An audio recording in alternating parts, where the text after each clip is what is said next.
Hola, bienvenidas al podcast de Entramado Colectivo. Somos un grupo de personas que desea construir conjuntamente procesos de cambio social y personal a partir del reconocimiento de distintas conexiones que existen en el mundo. Esta serie de podcasts mensuales tiene como fin tratar distintos temas que nos permitan reconocer y profundizar en esas conexiones. No se olviden de unirse al entramado y seguirnos en todas nuestras redes. Estamos en Facebook, Twitter e Instagram. Hoy estamos con Laura González, Gwen Aguilar y David Guaqueta. Y en este capítulo estaremos hablando sobre la vulnerabilidad. Para ello, tenemos una invitada muy especial y muy querida. Ella es Priscila Antil. Bienvenida, Priscila. Si quieres, cuéntanos un poco de ti antes de iniciar. Hola, buenas tardes. Muchas gracias por la invitación. ¿Qué cuento de mí? Digamos que un poco retomando el tema que nos convoca hoy, yo creo que es un poco trazando mi historia de vida y de tal vez lucha y militancia. La vulnerabilidad es como fundamental en ello. Considero que soy una feminista convencida y entonces pues mi camino de vida se va encaminando también a eso, ¿no? A luchar un poco acerca de los derechos colectivos de las mujeres en particular, y por eso estoy muy involucrada en la Fundación Lugo, que tiene acciones en Colombia y en Canadá, y un poquito más, cada día más en Brasil también, que trabajamos en feminismo y antirracismo. Entonces, un poco esto y también estoy haciendo una tesis de doctorado.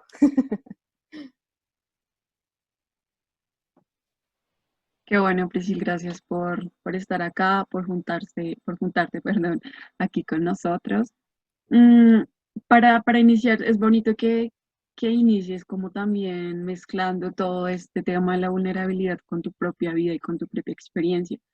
Pero me gustaría que nos pudieras contar un poco de, para ti, desde tu experiencia, desde esta militancia que has hecho, desde estas apuestas que haces todos los días en tu trabajo, en la academia, en Lugo. ¿Cómo podrías definir la vulnerabilidad? Mm. Eh, bueno, yo creo que desde mi militancia, definitivamente la vulnerabilidad para mí ha pasado por el cuerpo, ¿no? Yo siempre digo que cuando me percaté con el feminismo, me dolió mucho, em, porque yo creo que al momento que te percatas con el feminismo, te das cuenta que muchas cosas no van. Y entonces como que tu vida se revuelca de A hasta Z y entonces empiezas a cuestionar muchas cosas de tus relaciones afectivas, emocionales, de tu familia. Y entonces es como atraviesa todo tu cuerpo. Y un poco es eso, es darte cuenta de tu propia vulnerabilidad, ¿no? Y entonces creo que yo como percibo la vulnerabilidad, creo que la percibo como algo colectivo, ¿no? Yo creo que tenemos mucho problema en conceptualizar la vulnerabilidad como algo propio solo a cada cuerpo, sino es algo mucho más relacional, ¿no? Y ha sido muy difícil para mí llegar a este punto porque estamos en una sociedad en donde creo que es la competición que marca mucho eh, eh, como la necesidad de no parecer vulnerable, ¿no? Y siempre estamos expuestas y expuestos a que esta vulnerabilidad es, digamos, asociada a una forma de debilidad, de inacción, y, y específicamente el machismo ha sido experto en hacer que los cuerpos masculinos sean como visto como los invulnerables, los fuertes, los paternalistas, que debían cuidar a los cuerpos feminizados o femeninos, ¿no? Entonces creo que para mí este giro de comprensión de la vulnerabilidad como algo colectivo y algo de interdependencia entre los cuerpos, ¿no? Ha sido fundamental en la militancia y creo que me he vuelto obsesionada con el cuerpo. O sea, bueno, es parte de la reflexión como colectiva, personal también, pero creo que un poco porque yo estudio ciencias políticas y en ciencias políticas nunca se cuestionan esos conceptos porque el cuerpo es la materialidad y ya está, ¿sí? Y entonces creo que para mí ha sido todo un trabajo de deconstrucción de mi propia corporalidad y de qué implicaba eso en la militancia cotidiana, ¿no? Y implica repensar muchas cosas.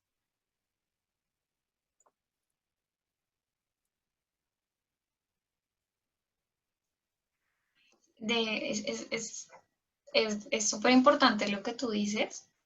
De hecho, esa debilidad, ¿cómo se percibe a nivel social? ¿Cuál es el miedo que tenemos a sentirnos vulnerables, a sentirnos frágiles, y que le huimos considerablemente a cualquier situación de sentirnos vulnerables, ¿no?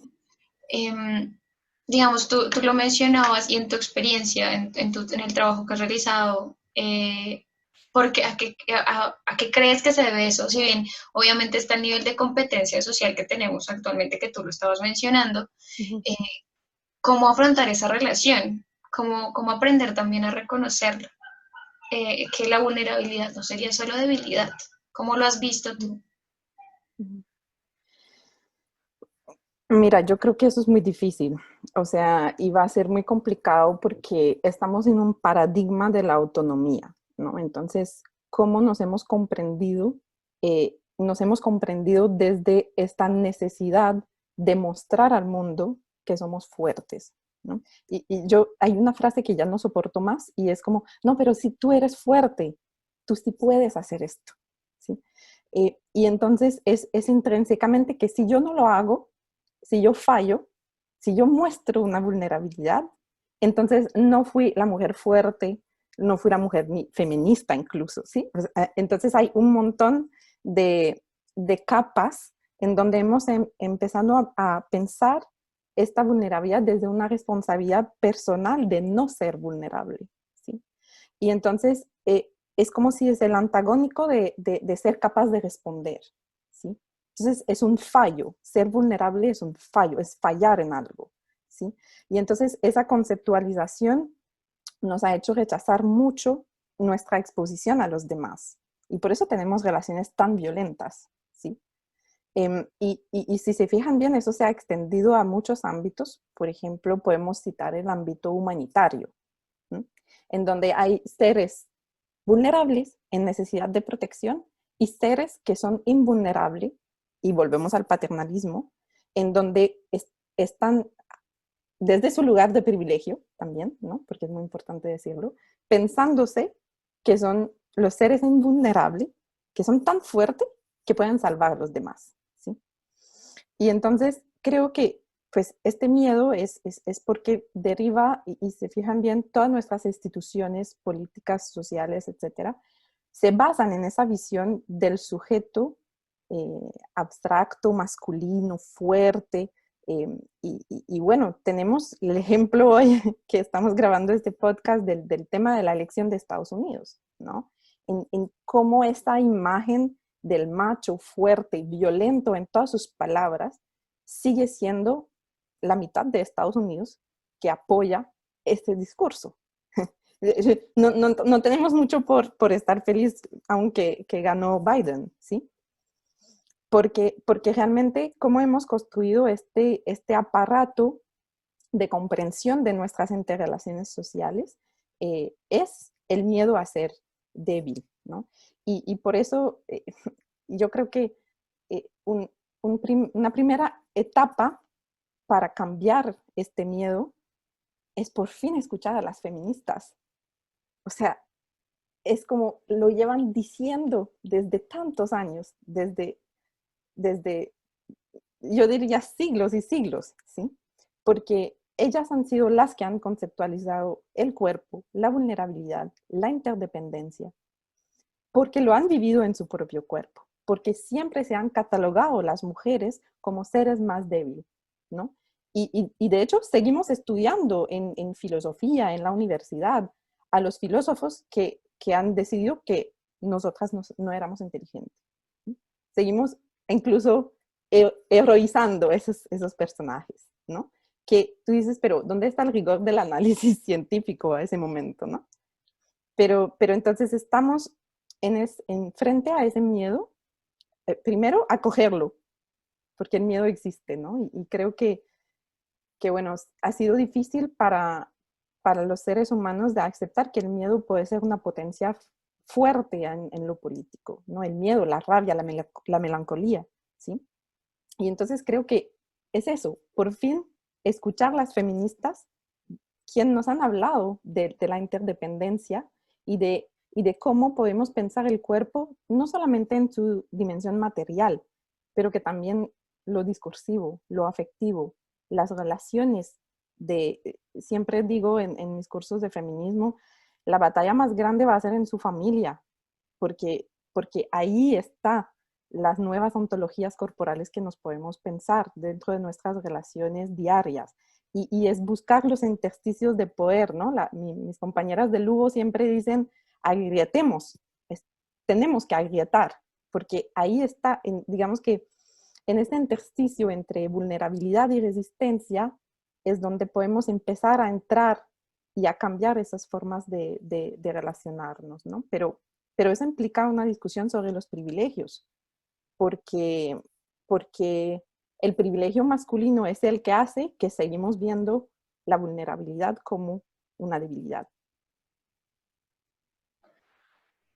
Gracias, Priscil. Sí, me parece bastante interesante la reflexión que haces y cómo retomas eh, las lógicas del capacitismo, del patriarcado, de este ser humano moderno, autónomo, liberal que se ha construido durante años y que incluso es parte de todo este sistema económico capital que nos enseña que hay que ser productivos, hay que hacer cosas y por eso hay que ser fuertes, hay que ser capaces, e incluso los discursos de resistencia que tú mencionas, que se construyen desde ahí mismo, lo cual me parece una reflexión muy interesante y me lleva a preguntar un poco pensando en las personas en su cotidianidad, en su vivencia cotidiana, que es un poco a lo que como colectivo queremos llegar y es qué podemos empezar a hacer en nuestro diario vivir. Un poco ya empiezas a apuntalar hacia allá con esta conversación sobre las luchas con la familia y demás, pero qué podemos empezar a hacer desde nuestra propia vivencia de la experiencia de la vulnerabilidad para transformar esa relación y conectarnos mejor con ella. Bueno, creo que vincularía esta pregunta sobre la vida misma, porque la pregunta por la vulnerabilidad, como un poco lo ha planteado la filósofa Judith Butler, es una pregunta por cuáles son las vidas dignas de ser vividas, ¿no? Eh, y, y empezando, creo, desde lo cotidiano es donde podemos empezar a tener impactos. Eh, Creo que hemos desligado mucho, por ejemplo, la academia de la realidad diaria, ¿no? Y ha sido un error muy grande porque eso ha hecho como una especie de sensación en que esos conceptos como el concepto de vulnerabilidad no se podía poner en la mesa el sábado por la noche, ¿no? Con la familia y etcétera. Entonces creo que para mí, desde una postura de tratar de siempre ser crítica en esto, es como que esto se vuelva algo que sea diario cuestionarnos, porque yo creo que cuando ya me di cuenta del sufrimiento que yo podía vivir frente a estos temas de vulnerabilidad y de relaciones también afectivas, ¿no? Por ejemplo, es donde empecé a decir, no, esto me tiene que acompañar más a diario, ¿no? Y esa pregunta por la vida misma es en todos los ámbitos, ¿no? Porque yo escuchaba esta semana eh, un, yo no sé, era invitado a una charla en Estados Unidos sobre el movimiento Black Lives Matter y empezaba como a hablar de Trump, ¿no? De cómo en realidad estamos un poco proyectándonos, odiando a Trump y etcétera, pero no estamos viendo nosotras y nosotros qué estamos reproduciendo como privilegio blanco, por ejemplo. Y entonces me parecía muy interesante porque él decía, this is us, ¿sí?